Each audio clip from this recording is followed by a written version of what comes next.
We've had the second Bank of Canada rate hold, and the really smart consumers are starting to say to themselves, maybe we're not at the bottom, but we're going to be at the bottom in the next couple of months before things turn around. And we don't want to catch it on the way back up, right? If you're going to get a deal, now's the time to get a deal. The real estate biz is drastically changing, and modern real estate success can't be learned in some old course manual. This is everything they never told you about real estate, where industry leaders expose secrets to success, contemporary lead generation, and how to dominate social media. All moderated by your host, the real estate goat and queen of social media, Carrie. Welcome back, everybody. I am joined today by the Christan Bosley, and Christan is the broker of record and president of Bosley Real Estate. And I'm super happy she joined us today because we're going to get into everything from agent experience to a little bit about our brokerage. Maybe we'll talk about what's going on in the Toronto market, a little bit about Treza. So Christan, thank you so much for coming on today. I just basically attacked her. I'm like, come on my podcast. And she's like, who are you? I don't know anything about this. So I really appreciate it. It was a very funny introduction. I really appreciate it. I like to have different brokers from different companies on just to kind of share their insights on what's going on in our market. Times are a little strange right now. So to get different insights is always great. So thank you, Christan. Of course. I think times are a little strange is kind of an understatement, but I really like how you put it. So thank you. Perfect. So let's start off. Tell me a little bit about Bosley Real Estate. How long have you been around? I believe you're in Midtown Toronto, right? Yeah. So as a company, we have just shy of 300 reps. Our primary branch locations are in the city of Toronto. So we have one in the East End, Midtown, and Queen West. And of course, we do expand into areas outside of the GTA. So we have basically most of Southern Ontario covered at this point. But our main locations are, Cambridge, Collingwood, Port Hope, and Niagara. Oh, I love that. So it's really good. We get a lot of diversity in the clientele that we work with. We sell a lot of different product, which is really great. We have a huge range of expertise amongst our team. And we are a fourth generation company. So I am the first female at the helm, but I am the fourth generation Bosley. And the one thing that I will say is that the core values of the family really are tough to transition to anyone outside of the family. So we did have one failed succession attempt in between my father and myself. And, you just can't necessarily teach the core values in which you're raised. And I think that the people that work here feel that every day. Yeah. And I love that you're a woman and a leader. That's, something that I really align with, obviously. There's not enough of us out there. I think there should be so many more. So good for you. Good for your family. And it's fantastic what you guys are doing. Thank you. Yeah, I think, on that topic, it's really fascinating how many people say that to me about, being a woman in leadership. And I feel honestly so privileged that it's not something I ever really consider. And I think I owe that to my mother. My mom was very big in the industry. She was the first female president of the Canadian Association, and she kind of ran behind my dad here. And it was very, very noticeable in how the day-to-day operations of the company changed when she retired. So I do get really, I feel really honored to be here, and I feel, grateful for the path that she kind of paved for me to be sitting here. But it is definitely something I take for granted. So thank you for bringing it to my attention. So the name of the podcast is Everything That They Never Told You About Real Estate. So let's dive right into that. If there was one thing that nobody ever told you about this industry, maybe it's a challenge that you're seeing in your agents, what would that one thing be? Oh man, Carrie. I mean, there's so much. They don't prepare There's so much. Yeah. So like, as somebody in the business who's worked in the family business, I might have a bit of a unique perspective because I've also worked in this business and in this industry my entire life. I've also worked in every single role within this business.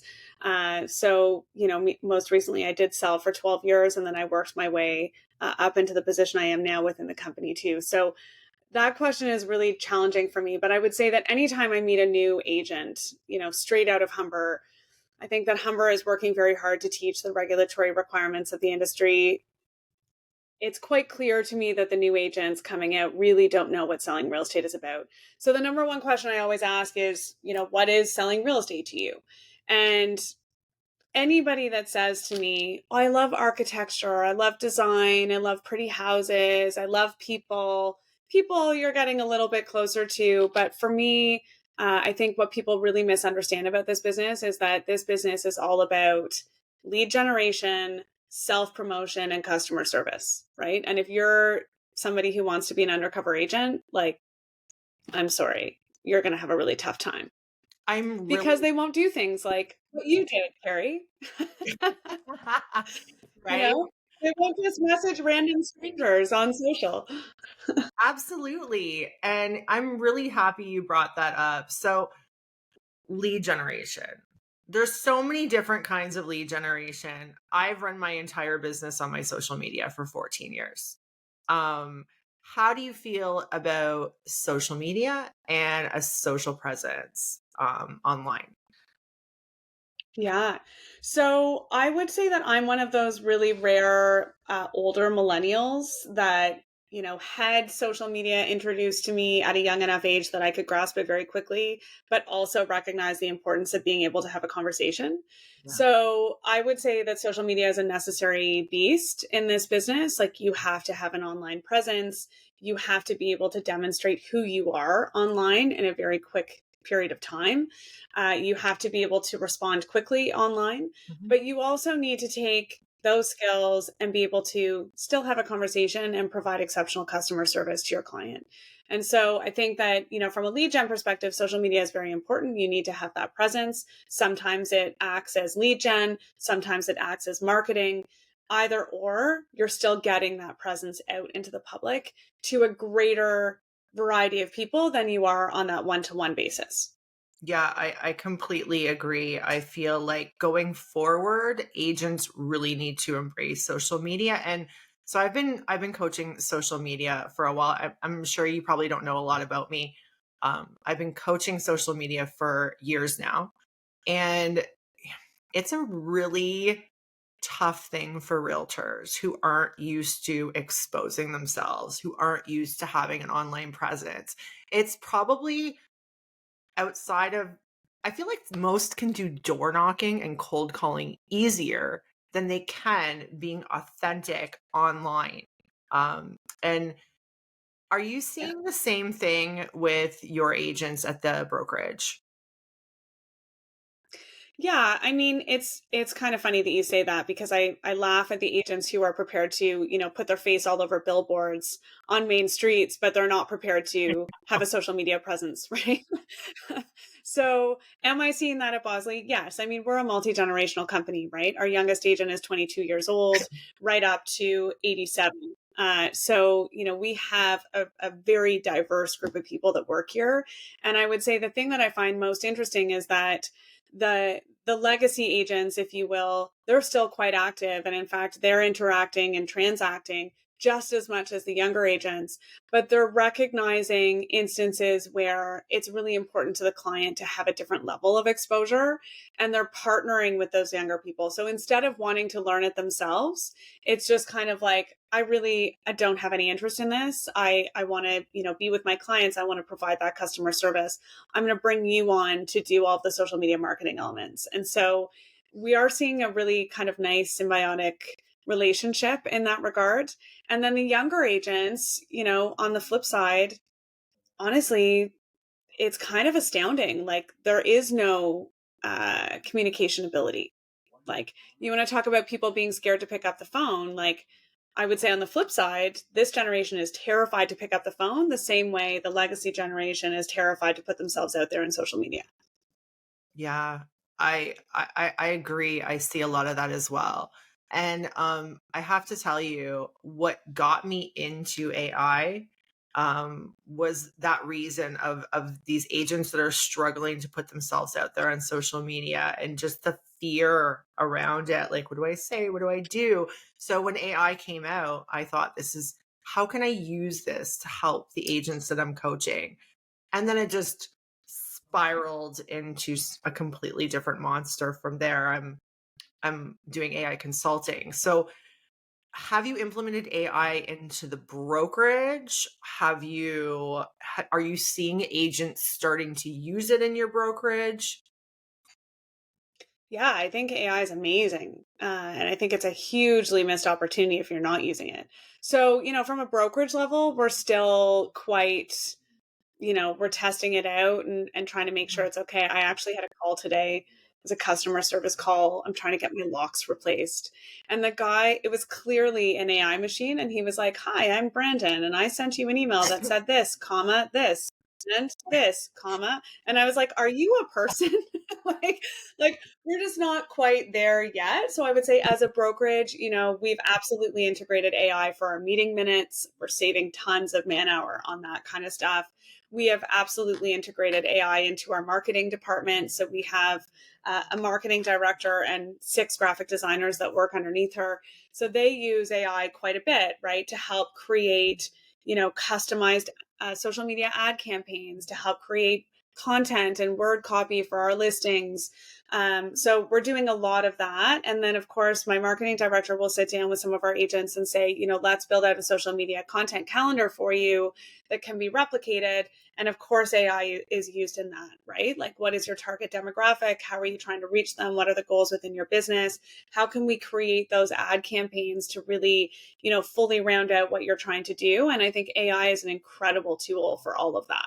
Oh, it's so great. And I could show you some stuff for data analysis that will take that to a whole other level. So now you're analyzing numbers Yeah. and data from our boards, and then building everything that you need that's hyper focused as well. So we should definitely talk It after is incredible. this. Yeah, Yeah. No, absolutely. it is absolutely. And I know that the way we're using it right now is just like the tip of the iceberg, right? So we're, kind of looking at one new feature every time we iron one out. Yeah, you know what? It's baby steps. It's a huge undertaking to implement AI into an entire brokerage, right? You got to take it one step at a time. And at the rate that this is all advancing too, like, there's no way that most people can keep up as well, because it's just going so fast. I'm really Yeah. happy to hear that Bosley is utilizing AI, because I feel like the brokerages that don't, and that don't provide AI and social media resources for their agents, will fall behind. Oh, yeah, Yeah. absolutely. And I'm seeing that. I'm seeing it a lot. There's a lot of brokerages in Toronto that are like, no. And I'm just like, what are you doing? But Well, I think the problem, Carrie, is honestly from where I sit as a broker of record. I think the problem is that there's only so much that you can do at one time. mhm, And for the first time ever in this industry, like this industry has been revolutionized, a million times over, but it's always only been like one thing, right? Like it's been like the advent of the internet, or like the creation of our boards, or the competition bureau, right? It's only ever been one thing. But right now, from where I sit, it's like you have Tressa, you have AI, you have commission lawsuits, you have like a variety of different things that really you're being barraged with all of these things that are going to change dramatically the way that we do business yes. in one full swoop. So there's only so much, when I look at my cohorts, I am quite a bit younger than many of my cohorts in broker of record president positions. And when you're a baby boomer trying to figure out AI, it's like it's an impossible feat, honestly. Like it's very, very challenging, even on a good day, let alone when you have all the other things going on in the background. So you can see how brokerages are starting to fall behind because there's only so much that you can do Sure. at one time. There is. And it doesn't help that this is a brand new industry. Where's the education? Like for me, it's all self-taught, right? And I'm Yeah. lucky enough Yeah. to have partners take care of my production because I have these AI consulting contracts with these brokerages. This is now my job, my full-time job. And Mhm. it needs to be in order to do it properly because it's so new and there's no formal education out there. So that's a Yeah. big obstacle as well. Um, yeah. So you brought up Trezza. Let's talk a little bit about Trezza because I'm on a ton of realtor groups on Facebook and it is just all I'm seeing and Talk hearing. about being self-taught. All I'm seeing and hearing is pure panic. And I'm just like, how can I use so this is me. How do I use AI to simplify business for realtors? Well, I built a custom GPT that builds custom clauses and conditions for Ontario. So I started there and I said, great, I'm going to build a custom GPT that answers questions on Trezza, preloads it with like all of our legislation. And hopefully, I don't know, because there's so many interpretations of this. I don't know how Yeah. well that's going to work. Um, I think we're all just learning as we go, right? It's tricky. I think, you know, I have a couple of different thoughts on it. So first of all, yes, I think we're all learning as we go. And I think the comment about interpretations is really critical because as a broker and a member of our organizations, I have found in the last 6 months the rollout of Trezza to be incredibly frustrating because every organization has a completely different interpretation of the rule. And so every time you go to a presentation, the same rule is being, you're having a completely different discussion. And you're like, well, hold on. The last presentation I went to, they said this. It's like, well, maybe, but in this presentation, we're going to interpret it like this, right? So I think at the end of the day, you talk about being self-taught, it's going to come down to broker of records educating their team. And what has become really quite noticeable for me in my position, we're a company that is well known for training across the board. It's one of the reasons people come to us. It's one of the reasons people refer agents to us, right? So it's really top of mind for us to do all of the education work. But what's become really clear to me is that the people who are calling me, other agents from different companies, they're all from American based companies. So what I'm finding interesting is that the people who have opted to participate in companies that are American led companies, this regulatory change is not a priority for them, right? It's, oh, go to this ARIA training, go to this TRASA training, but we're not going to do anything in-house besides, maybe 1 hour of Q&A where we may or may not have clarity on what you're asking, Ah, right? So it's a very different dynamic. And I think people are panicking because there's no clarity. There's a lot of uncertainty. And then you add in the commission lawsuits happening in the States and Canada to how that's going to play out with the regulatory changes that they're making to get ahead of those. Of course they're panicking. I mean, I sat at a broker of record meeting not long ago where it was quite clear that all of my cohorts were like, "Oh my God, what are we going to do?" And I was sitting here like, "I'm so excited. This is great right? opportunity for us." It is. Yeah.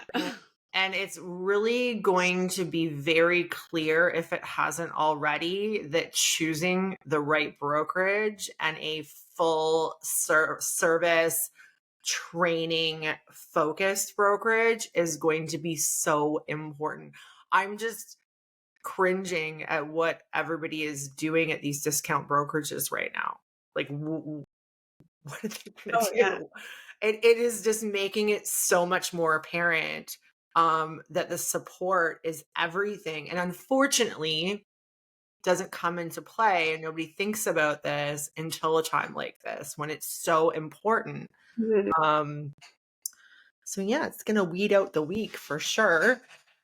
Well, Absolutely. I think there's a flight to, yeah, I mean, I think there's a flight to quality from the consumer to the agent, but I think the same goes for the agent, right? Like you are seeing a lot of agents leaving, you know, some of the other brokerages that perhaps are not full service, Mm-hmm. to go to a brokerage where they're prepared to pay more, they're prepared to pay for the quality.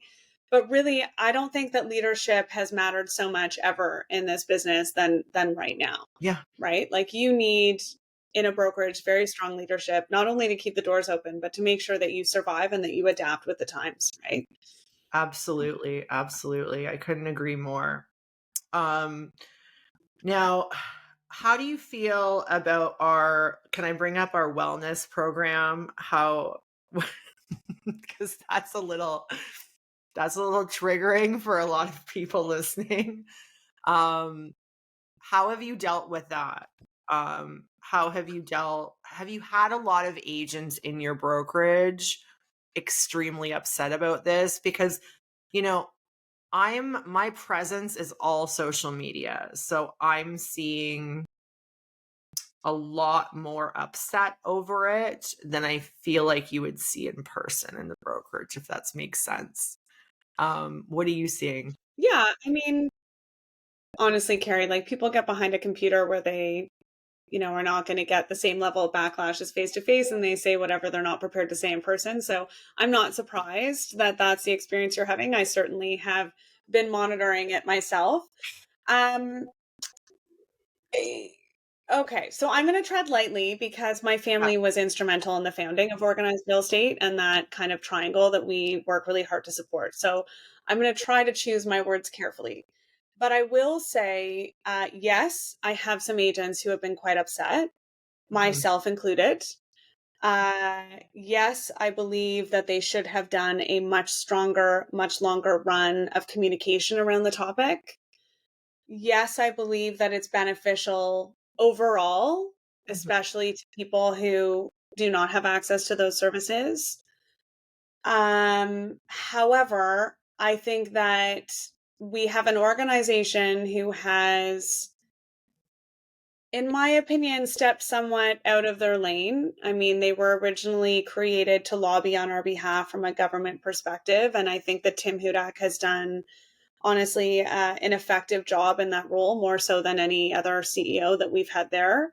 Mhm. But I don't believe that it's their job to necessarily provide services to the realtor community and or make it mandatory. I mean, you're telling 96 or 98,000 people who, many of whom joined this industry so they could have the flexibility to run their own business, that now all of a sudden they have to do something. I mean, it was never going to go well, Mhm. especially with the lack of communication around it.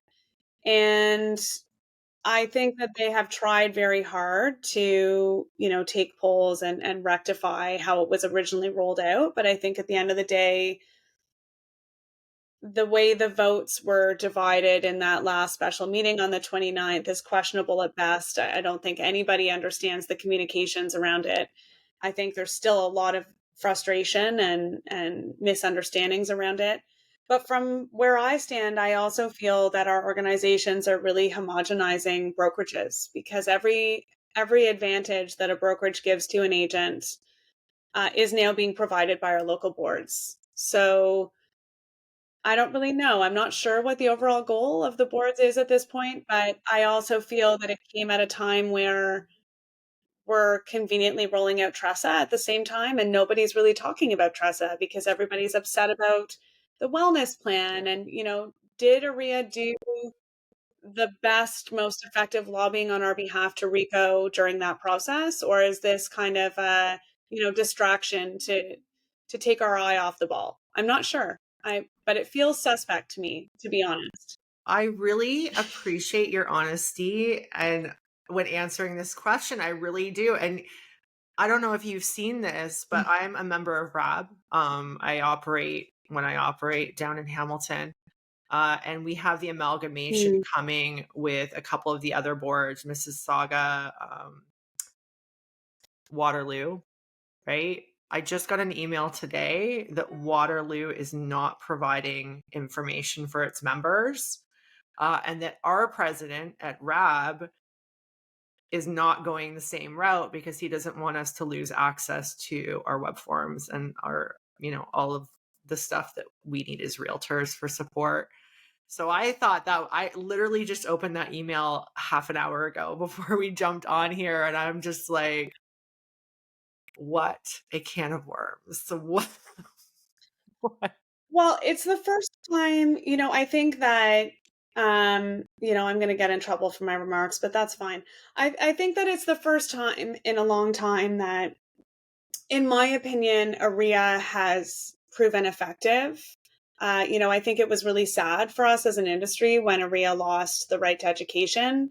I personally feel that the agents coming out of Humber are far less prepared than they ever were with AREA. So I think that was a really sad day for our industry. I think that Tim, as CEO of AREA, you can have your own personal opinion on him. That's fine. But I think in terms of the effectiveness of his role, he has done more lobbying from a government perspective than any other CEO in that role. Hmm. And I also believe that he's trying really hard to work with Korea and Treb and all of the other local boards to bring everybody together. So I think the effectiveness is there. But what's happened is this lack of transparency and communication and this lack of, ability to choose in this particular instance is going to be the downfall of AREA. And it's good. It's really sad. It's really sad to watch that play out as somebody who has believed in all of the organizations so faithfully. Yeah. Well, honestly, I really appreciate your honesty around all of these questions. It is really appreciated. Let's move on from that and get to a more positive note. What's going to happen this year in the market? Because you're in the Toronto market. Well, no, because you have agents all the way down to Niagara. So I'm Hamilton, Niagara. I'm feeling a shift happening right now. I'm not sure if you guys are feeling the same. Toronto is a little bit of a different monster. It's pretty solid and pretty steady there. That's what I hear from the agents that I have on that are from Toronto. What do you think? What do you see happening right now in the market? Yeah. So right now, at this particular instance, we have a lot of transactions going through in all of our markets. Mm-hmm. And I think what's happened is, we've had the second Bank of Canada rate hold, and the really smart consumers are starting to say to themselves, maybe we're not at the bottom, but we're going to be at the bottom in the next couple of months before things turn around. And we don't want to catch it on the way back up, right? If you're going to get a deal, now's the time to get a deal. And so we are seeing for December, certainly within our company, a lot more transactions than I was expecting to see, which to me bodes really well for the new year. So, in the Collingwood region, for example, we are starting to see some of those unique, higher end properties sell. Well, when we see that, it's usually a pretty good indication that, the people who are in banking and who are, buying those secondary homes and who are, very high up in their businesses and do different things, that their belief is that the market is going to turn around very soon. So my belief is I think we're going to have a slow first quarter. Certainly the sales volume and the listing volume continues to be a bit of a concern. I think we're going to see a bit of a balanced market in many of our local areas that we trade in for some time. And I actually am really excited at that. Like the ability for the agent to demonstrate value and negotiate and actually have fun in the process with our clients is an amazing opportunity that we haven't seen in a very, very long time. So I do expect we're going to see some balance next year. And I do think, later into the third and fourth quarters of 2024, I do expect, particularly in Toronto, that things are going to rebound, and they're going to rebound very quickly because we have no product being built, Exactly. right? Like that's the number one goal that's being taken right now. So I think we're in a very positive position for next year. Yeah. And I got into this business 14 years ago. So what I'm feeling right now in the market, the longer days on market, it's what I feel to be normal, a normal real estate market. Yeah. So it's my comfort zone. I'm well within my comfort zone in this market. And, what do you see happening with all of the agents because I know there's a lot of them leaving currently and have left in the last year.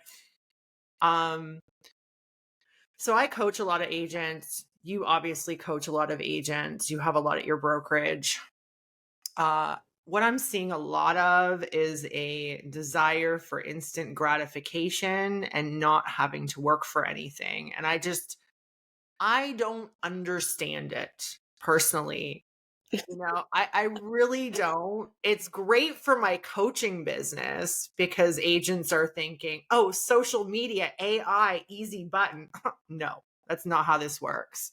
You know, um, I just, I can't wrap my head around the entitlement that I'm seeing in our industry and that I have seen in our industry for 3 years now. Are you seeing a lot of that as well? I think that that's the best word you could have possibly used, right? I don't know for you if it's generational. For me, I don't like to stereotype, but there does seem to be some truth in that generational aspect. I will say though that the other thing I'm noticing is that our top producers, like in Toronto, not even just here, but top producers as a whole, they're totally burnt out. And it's not just like, a season of burnout. It's like since COVID burnout. So they don't want to work. And it's the first time, like, and I think that, certainly here, and I would probably put myself in this category, we're having a lot of like identity crisis issues happening. Like, I've spent a decade busting my butt, working hard, making the contacts and I have this really fruitful business, but this fruitful business is not going to continue if I don't keep doing that. And I don't know how much longer I want to keep doing that because I'm tired, right? Like I've been through the waves of the market, and the last 4 years have been so dramatic that it's not a regular market cycle, right? It really is a very emotional roller coaster for agents who are transacting a lot. And then you have newer agents or younger agents who are trying to build their business who, look at those top agents and they didn't see all the work they put in. All they see is, automation in their CRMs. All they see is social media videos, all the things that make it look easy, but they don't see that previous time period where they were outdoor knocking, where they were out creating content, where they were writing blogs, where they were doing things that in, 10 years ago were revolutionary, right, to our industry. And so all of these newer agents are just like, well, I'm going to post a TikTok video and I'm going to post a, video about a house tour. And that's all great. But like, it's not getting you enough business to survive in this industry. And if you're not prepared to do, the 5, I always tell my agents, you need 5 lead sources. What are those lead sources going to be? Like 2 or 3 of them need to be in person. 2 or 3 of them need to be online and automated, right? Like, if you're not somebody who's prepared to invest your time and money and energy into building out an actual business in this industry today, you're not going to survive. And so when you look at, AI is going to provide more value than you are if you don't know what you're doing. If you can't adequately justify your value and achieve, a higher remuneration because you provide more value than the other 96,000 agents out there, you're not going to survive. Right. And it's a competitive marketplace. If you're somebody who, I went back to my first comment, that's like, I want to be a secret agent. I don't want to walk outside my door and have everybody know who I am. Yeah. You just can't do that in this business. You really can't. No, and it takes a lot of work. And when you talked about like the top producers burning out because they're working in their business, right? And they feel I find okay, because I used to have a team. I dissolved my team because I hated it. Like not for me. It's the number one mistake top producers make. Yeah. And it's because I could never step outside of my business and my business wouldn't run without me. And when you look at the kind of agents that want to join a team, most of them want to be hand fed. So that leaves me to work to be able to hand feed them. I believe, God, I've been flirting with starting a semi, kind of hybrid team again, just because I'm stepping outside of production so much that I still want that, what I've built to carry on. But I won't do any kind of lead generation without hiring professional ISAs because I don't trust realtors to actually do the work. And that's sad. I don't want to spend my money on generating leads just to have them not followed up with and not called. And that's a real thing. So I used to look at leaders of huge teams and think, oh my God, I want to do that. Now that I know them and talk to them and socialize them, and some of them are my best friends, and I know what goes on behind the curtain, zero interest, like zero interest. Well, the teams are really hard, right? The teams are really hard, and team leaders, I believe, set themselves up for failure every time. If I were to start a team today, the very first thing I would do is hire an operations manager, right? Right? Because salespeople are not effective leaders. They are not effective leaders. They are salespeople. Yeah. And they're not going to be effective at holding other salespeople accountable. So, I think the very first thing I would do is hire a really effective admin who can run your team, right? So, but I also think the problem is you have that burnout happening at the top. So the team leaders aren't working as hard because they're tired.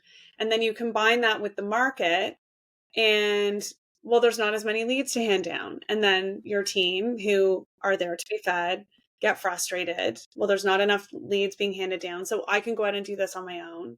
So they take all of the mentorship that team lead has provided over the years, because that typically doesn't necessarily matter in this industry, and that's a real thing. Yeah. So they're going to take all of those learnings and they're going to go out, and maybe 1% of them are going to be successful independently, because you as a coach must know that, you can lead somebody in the right direction as much as you want, but for them to actually do it on their own, there's only 1% of people that are going to do that. 100%. Right. So it's an interesting dynamic. Yeah. I used to coach one-on-one, and I had to switch it up and do a digital product instead because I just would get so frustrated. And you talked a little bit about social media. Some of these agents think they can do a house tour or TikTok and generate business. You can generate a lot of business from social media, but it's gonna be your full-time job. Like, you're Yeah. creating a massive amount of content. Like, this is not an easy button. And anybody that I coach, I let them know, like, if you're looking for, an easy button where you don't have to do any of the work, this isn't magic. Like, you're going to be giving yourself a second full-time job for a while. And agents, people in general lack consistency and the drive. So no matter what form of prospecting you're doing, there needs to be some serious commitment there. I was talking last week with one of the top agents in Calgary.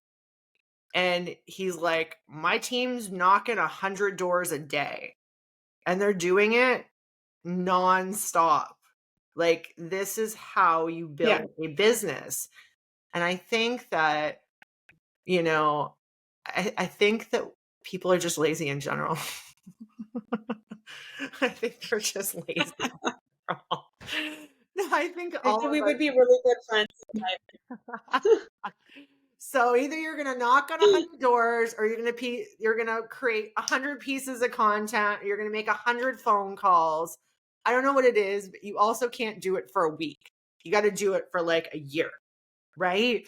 And I think that's where a lot of people are missing the mark. It's just wild. The entitlement, like, why am I not making $200,000 a year? Well, number one, you're getting a listing and you're not doing any activities to generate more business from that listing. There's your first problem. Do you know what I mean? It's just, yes, we can see this on the outside, but also I've been an agent, and it takes some serious commitment and stamina to keep it up. So I also get the other side of it, right? But we get what we work for in this life. Well, I do, but I mean, I do. I get both sides because I was the same as you. Like I built my entire business cold calling. My entire business. I used to sit in the bullpen. My parents made me sit in the bullpen and cold call publicly so that the agents would know that they weren't handing me leads. Okay. I did this every day for years, years and years and years. And and it was the best skill I could have learned because, similarly to how you reached out to me, like I reach out to people every day. I could care less. I have no fear around it. Right. But I think, the consistency and the drive are the two things that you mentioned that, people think real estate and they think easy money. Well, yeah, one transaction, I'm going to make $20,000. It's like, yeah, but you could have worked 4 years for that transaction. Yeah. Right. So they don't see what's happening in the background. And then the third part of that is, I always tell my agents, if you are not facing rejection multiple times a day, you are not working hard enough. So how are you picking yourself up after facing that rejection to keep going and remain consistent with your activities, Yeah. right? Like it's not an easy role. So if you don't have somebody saying no multiple times a day, you're just not working hard enough. Yeah, and the agents there's a lot of fear around doing these activities too, and I don't know how to do it. I'm not good at it. Well, guess what?